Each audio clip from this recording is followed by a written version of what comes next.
the big windstorm that came in.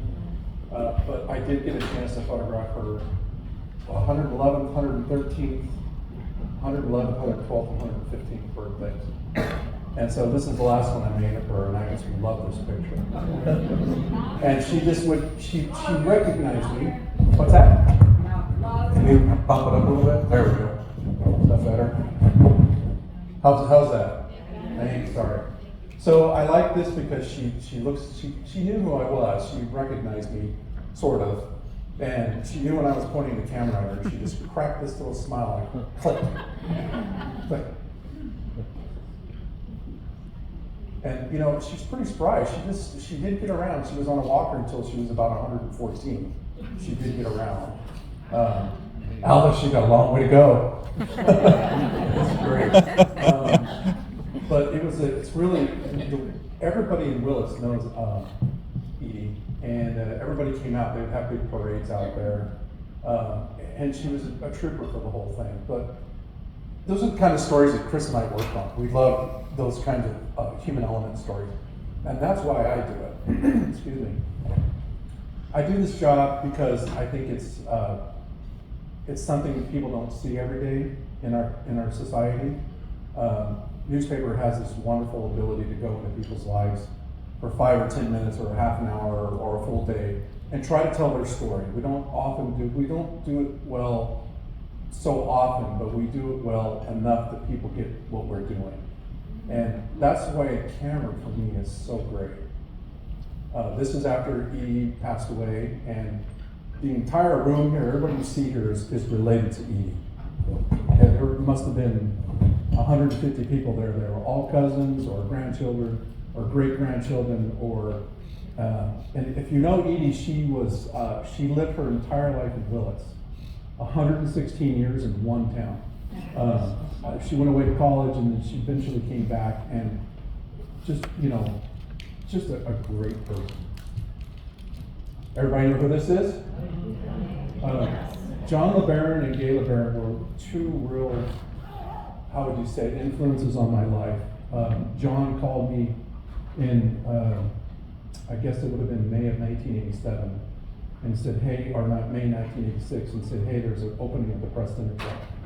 And when I was younger, I wanted to work at the Press Democrat because my dad subscribed to the Press Democrat, and I wanted to see the paper because I played basketball, and I thought, oh, I'll see my name in the Press Democrat. Never happened.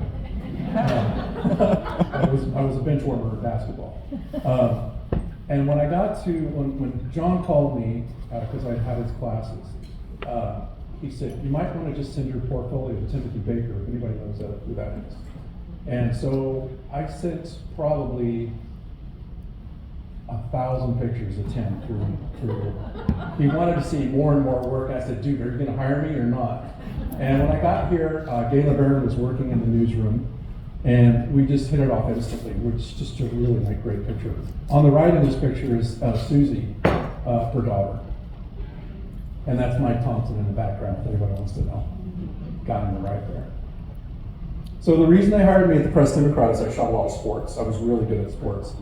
And I've been to 6 Super Bowls, 10 World Series, countless playoff games, college basketball, college football, basketball, hockey. I've shot it all. And this is by far my favorite photo, although there's a lot of them. And this is when the Packers played the Niners, and they went to the Super Bowl. I think it was it just before COVID hit. And I got to spend 8 days in Miami. It was great. So along the way, when I first started out in my business in Lake County, I shot a lot of rocks and trees and lakes, and I thought, well, this is pretty boring. And sports was my outlet. And so I basically followed that path most of my career. And there's this little ballpark in Healdsburg. And this light is so nice at this ballpark. And every time I go there, I shoot the same picture. Because I can't get enough of it. It's really a great place. And this day that I went to, I was just about ready to go on vacation the next day. And the sun did what it was supposed to do. It lit up these fans in the foreground. And there was a guy that, hit the ball and he was running off in the dust. I just couldn't have timed it any better. That's part of the thing about photojournalism is it's not just being there, but it's planning how to be there. So there's a little luck involved in photojournalism, but there's a lot of planning that goes along with trying to get into the right place at the right time. And I have a real knack for that. And I guess it's just because I don't sleep.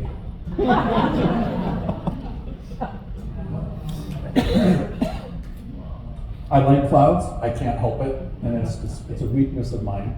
When I worked in Texas at Midland Report-Telegram for 4 years, and grew up with high school football as my first early years of photography. So if anybody remembers Friday Night Lights between Odessa Permian and Midland Maine, well, that was my hometown, and I covered their games every single week. So prep football has stayed with me for all these years, and I look for the right light when I'm shooting. I just can't pass it up. And if you take a picture at high noon, it's just not going to look like this. So you have to plan and think, okay, what's the weather forecast? What are the clouds going to do? You have to know the teams and what their warm-up routines are. And I just knew that, Santa Rosa Panthers, they did this thing where they spread out their offense in pregame, and I just got down and shot a picture. And it's a lot harder to get up now than it used to be. I love to storm chase. That is one of my hobbies. You'll hear law enforcement or firefighters have extreme hobbies. A lot of them hunt, or they'll climb mountains, or they'll dive deep under the water. Mine is chasing thunderstorms in the Central Plains. I chase tornadoes, thunderstorms, hailstorms, whatever. It's just a real big adrenaline rush for me. And believe it or not, when you see a scenic picture of the Press Democrat, that is mine. That is me relieving stress because that week has been so horrendous of photographing whatever I've done. The scenic pictures are my outlet. They're my creative outlet. And I've kind of turned it into kind of like I kind of turned it into, okay, if anything can happen, I'm going to be able to shoot it, whether it's a track meet or it's a basketball game. This is Montgomery. And the action was really good that night, but the student section was just overreacting. They were great. And all the other photographers were shooting the pictures. That's great action, great action. And I've got my camera on the crowd because the crowd is a lot more interesting. And they lost the game, by the way. One of the perks of the Press Democrat is we cover a lot of prep sports. And I've traveled with the St. Vincent's Mustangs, with St. Vincent de Paul Mustangs, down to Pasadena, and for the state championship. And I lobbied to go pretty hard. I said, we're going to go. I was going to drive. It's like, just send me.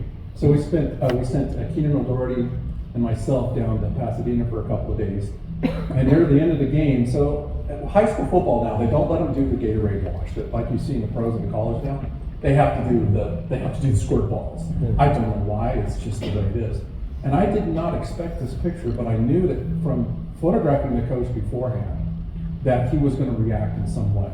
And he did. So I was on the field as the final seconds ticked down, and when that final second went, he put up his arms, and all these kids with their squirt, I had no idea. And my camera's, I'm drenched, the camera's drenched. And this motor's there's like 42 frames of this. And if you'll notice the girl in the middle here, that's the same girl on the bottom of number 23. She just cut her hair. This is a football game, and they throw I just kind of out the picture, sorry. But sometimes the action's not on the field. Sometimes the action is on, it's in the stands. It's the kids. Like again, I say I like storm chasing, and some people really don't like this picture because it shows animal cruelty. But years ago in 1992, I did my first storm chase after a really bad relationship. And I thought, okay, I'm going to storm chase. I've never done it before, other than when I was in Texas. And I drove by this Little League field, and the light was so beautiful. It was like 7 o'clock in the evening, all the kids are out there playing, had the lights on, and the clouds in the background were dark. It was a beautiful scene, and I didn't stop. I didn't shoot it. So I told myself the next time I see anybody with lights under a cloudy sky in Texas, I'm gonna stop and shoot a picture. And so I'm driving near Stephenville, Texas, and they have what they call cowboy churches out in the Midwest or out in the Central Plains. And I stopped there, I explained who I was, what I was doing. They said, yeah, come on and take as many pictures as you want. Very nice. And this brown bull was just not acting the way he was. But in the background, you see these modest clouds with the rainbow. You know, I get my inspiration from National Geographic, whom I've taken several workshops with. And I get a lot of passion from how they shoot their pictures. And the thing with photojournalism, with this kind of work, is that if you're not close enough, it's not good enough. You've got to get close to get a good picture. So if you're shooting with a long lens, it's great. Sometimes you have to. But I'm up in everybody's face with a 16 millimeter lens or a 20 millimeter lens. I want to show the heart of what's going on. Does anybody get the gist of this picture? So this is the robotics challenge at Elsie Allen High School. And this kid's Lego thing didn't want to go, but the girls in the background, they won. It's these little moments that we see every day in our lives. We go to work, we see people making jokes. You know, we think, oh, that would make a great picture. Oh, that's a great story. You know, I am kind of like, I see that my picture is a story, right? And I see these little moments, and I think, oh, that's a really nice picture. So, Mike McGuire, was it pro tempore? Is that what they call it in the Senate? He does this thing when he does talks to high school students. He has this dance that he does, and it's very well choreographed. He gets everybody to do it. And so I had to spend a little bit of time with Snow Magazine and follow Mike around. And Mike is very, he knows the camera's there, and he doesn't act for it, but he knows it's there. But he's very natural. When he goes out and he talks to his kids, the kids get really excited. But he makes them do this dance, and that was my picture. Now, if I was going to do it again, he's got stuff growing out of his head, because, it's a real busy picture, but I like it. So, anybody tried the Mentos thing? You ever done the Mentos thing? Well, this guy at the fairgrounds, this was the scientific day at the Cinder County Fairgrounds last winter, and this guy had these Diet Cola bottles, and he was putting all these Mentos in these things. And this kid in the green was just going nuts. He was in the middle. He probably had to take 12 showers that night because he was just soaked with that stuff. It made a great picture. It made a really nice picture. But look at all the faces. You know, each face tells a story. Don't you wish we were kids again? I do.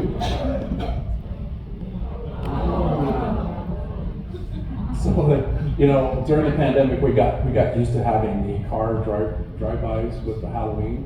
So they do it quite a bit now. And it's pretty self-contained. And these kids were just going crazy in the back of the car. And the dad was really cool. The dad's he's mic'd up, and he sounds just like the devil. He sounded like Darth Devil. And he's got 3 kids back there, and the kids were just leaning out the window. They were, they wanted to get out and get the candy, but then the clouds came in the background, and it got really dark in that background, and then the sun came out, and that foreground lit up really nicely, and of course the red car makes it all pop.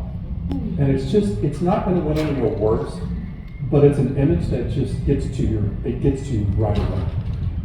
The colors. I look at the colors. This is so now everybody harvests their grapes at night, which is great because the light's always good, and then they come into the sunrise. It used to be at high noon, and the pictures used to really be bad. But at night they have the lights, and there's real challenges to it. But this is at about 3:30 in the morning, and this guy, if you can look closely, he's sweating pretty heavy. And I just like the picture because it shows the determination on his face. This is up at Cundy, up in Glenelg, excuse me. And I've been wanting to get this picture literally for 25 years.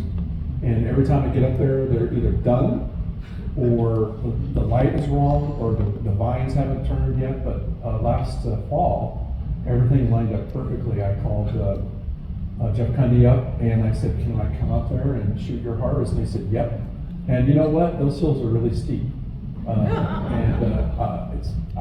I walked up there with them, and that's part of photojournalism. Is how did you get that picture? You were so close. Well, because I was right next to them. You know, I shot a picture of a flood one year in Guerneville, and I was literally right next to the people as they've got plastic bags on their head, and they're in hip deep water, and I'm in hip deep water, and a bunch of college students would ask me, "How did you get that picture?" I'm like, well, no, I walked in there with them. That's what we do. We have to get close. We have to show what life is like. We have to show the readers that can't see that what we do, what life is all about. Anybody seen this? I needed a rain feature one day. You want to get a rain feature? Rain feature is when we don't have anything for the newspaper. I can't go out and get something. Every So I go out and day. get something. And I drove by Dutch Brothers Coffee, and there was this woman. And I thought, well, this is really cool. So next time I shoot Game in the Rain, I'm going to buy one of these.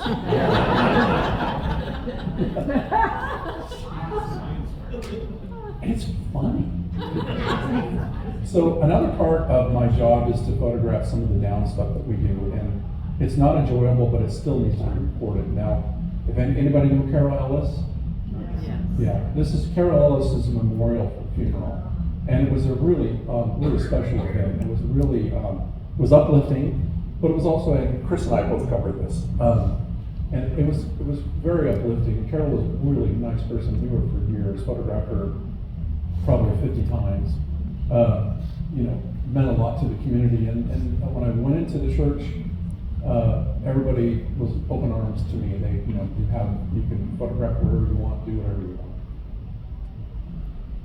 Covered a lot of homeless people, and part of the thing is that, you know, you can disagree with what homeless, you know, what the situation is, but there's still humanity there. And this woman, they were having to clear out of the Rodota Trail, and she had this dog that she was feeding, and then she leaned over and kissed the dog. And it's just a simple moment in an otherwise really hectic day as they were having to move out. Symmetry. I look for symmetry in my photographs. This picture wouldn't have worked if she had just stood there flat-footed. But when she crossed her legs like that, it mimicked the rest of the. Can you see that okay? There you go. It mimicked the shape of the trees, and so it made it. Not only that, she's wearing pink tights, she's got a pink hat on and a pink shirt. So I thought, well, that's a nice picture.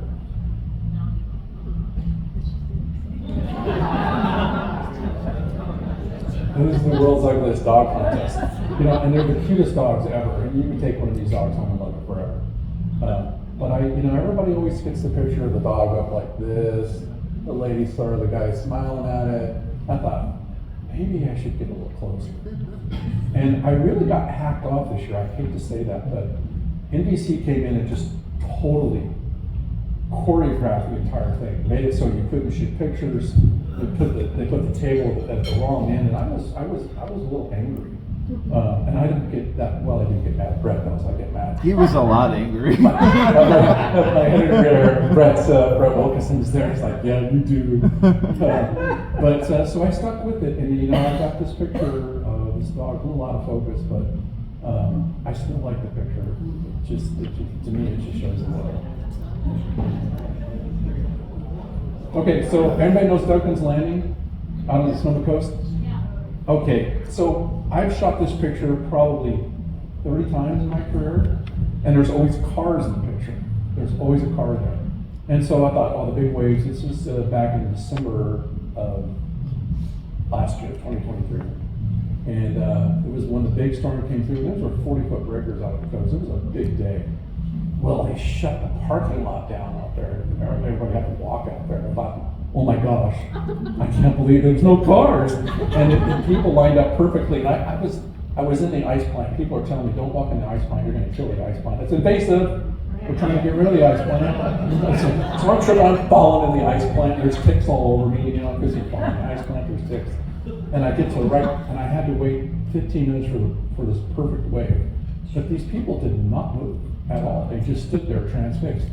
And I underexposed the picture a little bit to pick up the darkness in the background so that white would kind of jump out at me. And I put this on the Associated Press wire, and it ran worldwide.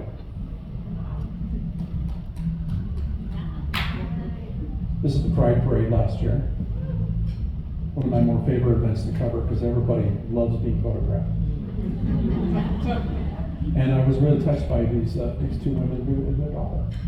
And I love the picture. Again, it's not going to win any awards, but it's humanity. It's what our community is about. So I covered a lot of drought. I mean, I do, you know, I mean, that's what I do. And this is Lake Mendocino, and that's our government baptism. And what makes this picture, there's two things that make this picture. It's a dry lake bed. But the guy in the background, he's the signer. He's going like this. And to me, it makes the picture, other than, you know. And I could have shot it several different ways, but I thought I'm going to back off the wide angle lens and make this picture. Do a lot of traveling. This is Lake Mead. This is a couple of years ago. And there's a long way to the water there. I got tired. I turned back. I was on vacation. But so this is Lake Mead, and I think it's, you know, that mountain on the right hand side of the water is supposed to be ended up over that mountain. Photographers like dry lake beds and boats, just so you know, and trees growing out of the mud. So one of the things that I've done, and the story behind the Tubbs Fire, is that I was my then wife, who I was very in love with, but we're divorced now, and we still get along. We get along great. We were driving through Coffee Park on Sunday night. And we used to live in the Wynn Road subdivision. We moved to Windsor a couple of years before. And we were just driving through the old neighborhood, and I looked at her and I said, you know, these houses are really close together. There was dead lawns, there were cars and driveways on the lawns, and the houses were close together. And I looked at her and I said, you know, if something had started in here, it's going to really cause havoc.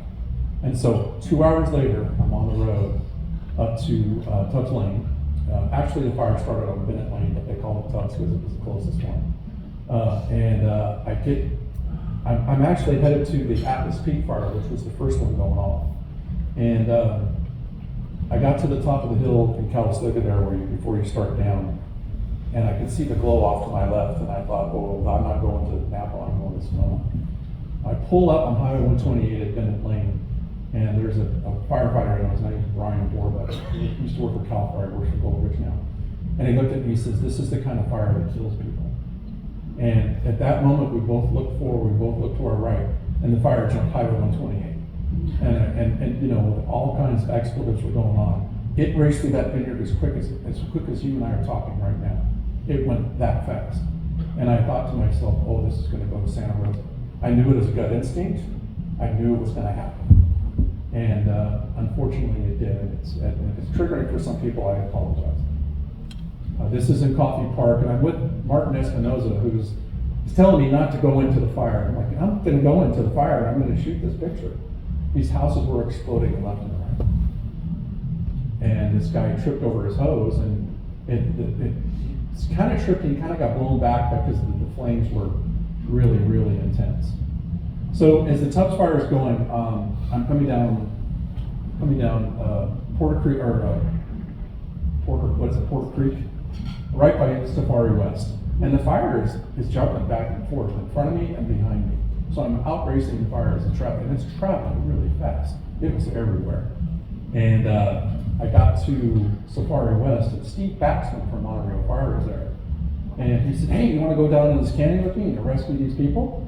I said, Steve, if you go for it, man, I'm not going to do it.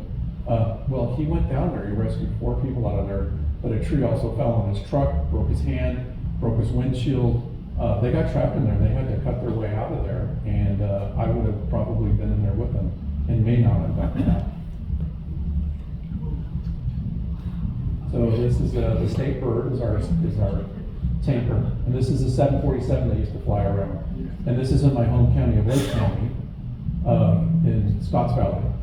And this picture, I knew this was going to happen. I heard it flying low, and I just put myself in position.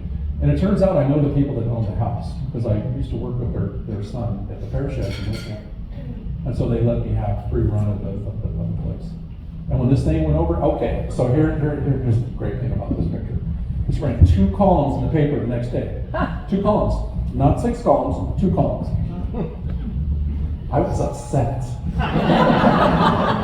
This is a great picture. This was the year that we had the big fire. Well, we had big fires every year. This was the river fire, which eventually turned into the Mendocino complex that burned 865,000 acres, which was the biggest fire at the time.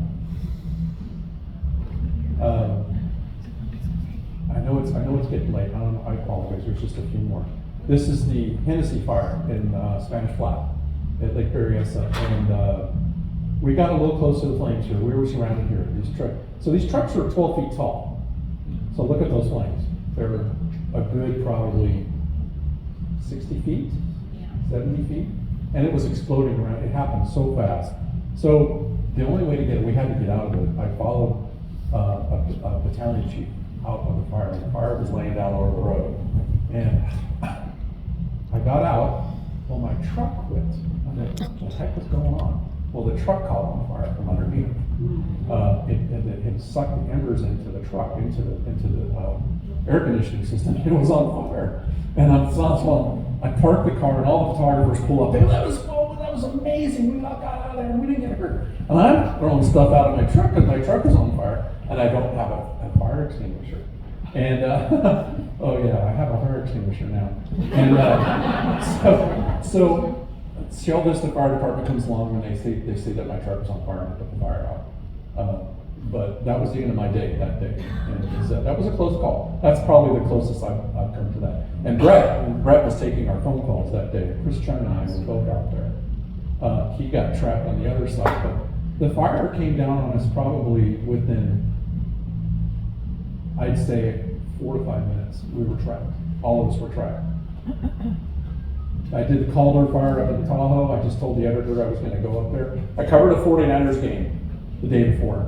I left after the 49ers game. I drove back to San Rosa, got my gear, and drove up to Tahoe. And there was a lot of people that didn't think that I should have done that, but I did it anyway. So the next day, they had an evacuation of Tahoe. And I'm walking along this, and there must have been 2,000 cars in this line. It was just stretched everywhere. And this is the main road that goes in the state line. And this guy was out playing his violin. And it's a great video. It did, 10,000, 20,000 hits on YouTube. And when all the photographers shot, they were running behind me. I'm like running, sprinting, trying to get this picture. I said, it's my picture. It's not your picture, it's mine. Get out of my way. It was a big competition because all the fire photographers were there and we all knew each other. And but it made a really nice picture. We're having on page 1 the next day. And I spent 4 days at the Calder fire. I went back into Christmas Valley with the hot shots as they're taking a break and sharpening their chainsaws. Low light photography, we have new cameras that will let us shoot in really low light. I'm looking for that, the story that you don't see in the paper every day. This is the Kincaid fire, the second week of the Kincaid fire. Now the story behind this, I'm going on long, I'm so sorry. The story behind this is in the background there you see Mount St. Helena. Well, everybody shot this picture, and I drove by it once because I had to get a deadline picture on top of Ida Clayton Road. I had to shoot a picture and sit it in a deadline. I think it was like 10:30. And I saw this picture, everybody shooting, and I thought, I'm not going to shoot this picture because everybody's photographing it. I'm not going to copy them. So I got my stuff done, transmitted my photos via this MacBook, and drove back down, and there was nobody there. I drove right by it. I'm not going to shoot it. I'm not going to shoot it. And then an editor got in my head and said, well, they have a picture of that. Do you have a picture of that? So I did. Half of my great pictures are U-turns. So I'll see something, I think, I'll stop and shoot that. And I make a U-turn and I go back and shoot it. And I shot 10 frames of this tree doing this. It's a long exposure. This is about a 13-second exposure. My last frame, this meteor went through it. That's a meteor on the right side. So it's like, again, you put yourself in the right position. And it's luck. It's all luck. It's kismet. And all the people that believe in harp and weather and stuff like that, that's not real. That's not a real picture. It's real. But the difference with my picture, not just because of the meteor, it's because I gave it a sense of place. If you look at my photography, I give everything a sense of place. That's why I put Mount St. Helena in the background. So we would know where it's at. I've never been struck, just so you know. I was up a couple of years ago, I was up on top of the geysers, and I kept hearing this humming sound. Well, that's just the power lines. So I looked around me about 5 minutes, I looked around, there's no power lines. There's no power lines around me. Well, the scanner antennas on my car were sparking blue. My hair was standing up on its end, like this. And I've got a metal tripod, right? I'm holding onto a metal tripod. Yeah, here we go. Lightning rod. I got into my car real quick. And then about 30 seconds later, there was one that struck about 50 yards from me. So I'm pretty sure I was going to be a step leader and dead.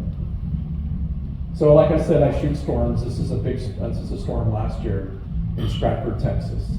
And that's just a big old supercell. And that green in the middle there, that's hail.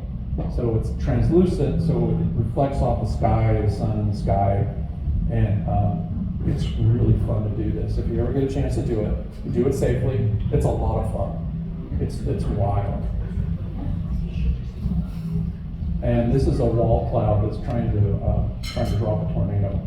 And you can see a little bit of a dust cloud over there. I think it dropped a little bit in the fall, but I can't tell. But this horse posed for me perfectly. And all the storm chasers are driving by it. Like, there's your picture right there. Oh boy. That doesn't need much explanation.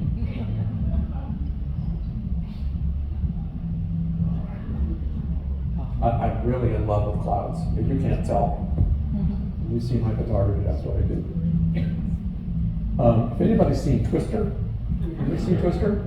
We got cows. Well, this is that moo, like it says moo. You've got to see Twister to know this is an inside joke. This guy thought he was going to be arrested because it's a trademark infringement that the Sky went on. Like, that's not a trademark.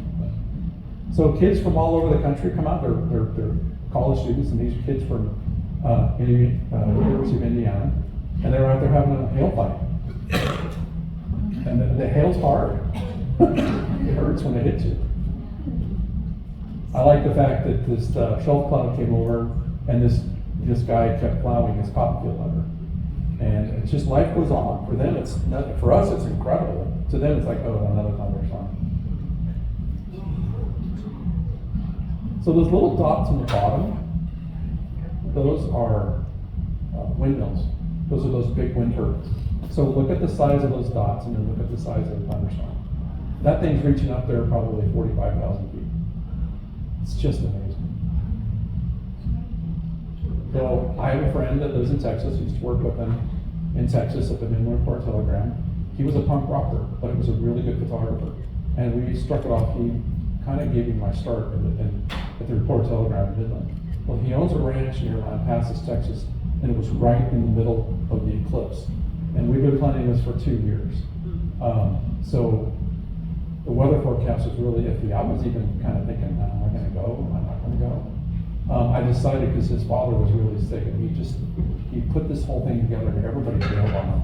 He's my best friend. I've got to go out there. So I drove 2,000 miles out and 2,000 miles back in 5 days. And this is the picture I got, and it was fleeting. And if you ever get a chance to see an eclipse, see an eclipse. It is life-changing. It is absolutely amazing. And I don't say that lightly. So the last set of pictures are from the Aurora Borealis the other night. And this is just right after sunset. And this is about 9:30, 10 o'clock at night. This is up on the Hopland Grade. It's my favorite place, the Hopland Grade. The woman on the left, I know her, she talks to me on Facebook all the time. She's an aspiring photographer, and she said she was going to be up there that night. So I said, well, I've got to get my solid picture first. I've got to get people in my picture. And if I was going to do it again, I'd got down lower, but there was so many cars, I was afraid I was going to get hit if I laid down on the road, so I didn't. pitfalls of the job. But for 3.5 hours, I shot the Aurora. And the Aurora was just absolutely amazing. And these are not long exposures on my camera. These are averaging anywhere from 6 to 7, maybe 10 seconds. This is up on Geysers Road. If you ever go up there on the Geyserville side, you'll see these trees. It's my favorite subject up in the geysers. And I just couldn't believe it. The Aurora, it was like watching backlit rain come over and go over the plane. It was sheeting, and you could see the pillars moving. It was like waves. It was like waves of pillars. It was the most intense thing I've ever seen, and I'll never have to go to Scandinavia or Alaska to see this. I've seen it in Sonoma County. And you've been looking at this one all night long. This is in Auckland, and you can see the pillars again.